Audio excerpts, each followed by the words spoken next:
आइए मैं आज आप सभी के आग्रह पे गीत लेकर आई हूँ। जो सभी लोग कमेंट कर रहे थे कि सभी पुत्र गलत नहीं होते हैं, कुछ माता भी कुमाता होती हैं जो अपने पुत्र के साथ दो रंग का व्यवहार करती हैं। पापा इस पे कोई गीत सुनाइए ना।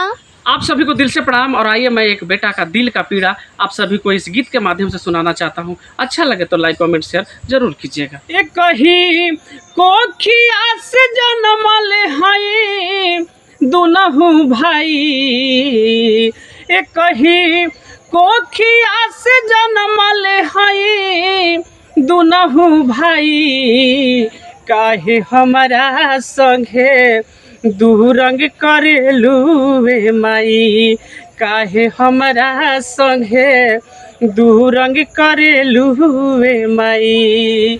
एगो आराम करे हम काटी विपतिया, कतनो चिलाई रोई समझेलू न बतिया।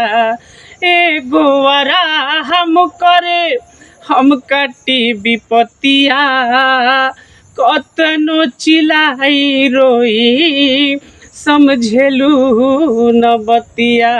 झर झर आँखिया से आवता रुलाई माई, झर झर आँखिया से आवता रुलाई माई, काहे हमरा संगे दू रंग करेलू वे माई, काहे हमरा संगे दू रंग करेलू वे माई।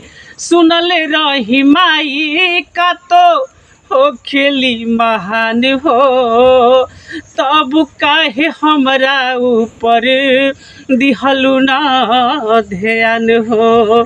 सुनल रही माई का तो हो खेली महान हो, तब काहे हमरा ऊपर दिहलू ना ध्यान हो।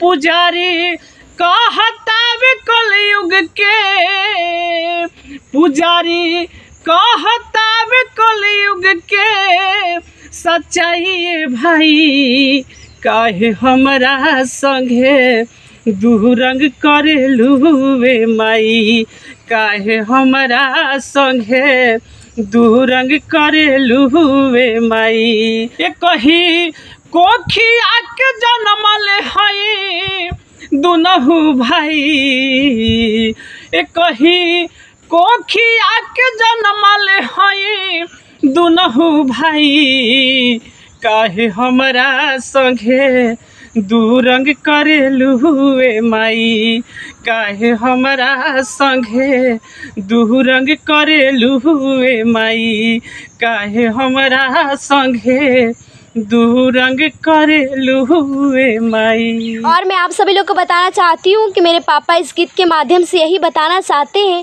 कि एक पुत्र किस तरह से अपने माँ को समझाता है। कहता है कि माँ, हम लोग दोनों भाई तो एक ही कोख से जन्म लिए हैं, फिर एक भाई के साथ अच्छा व्यवहार, मेरे साथ बुरा व्यवहार क्यों करती हो माँ। बाकी आप सभी लोग कमेंट करके ज़रूर बताइएगा हम लोग का गीत और संगीत आप सभी लोग को कैसा लगता है, हम लोग के प्रयास आप सभी को कैसा लगता है। बाकी मैं आप लोग को हमेशा कहती हूँ कि आप सभी लोग अपने जीवन में कुछ अच्छा कीजिए, अच्छा करने का प्रयास कीजिए।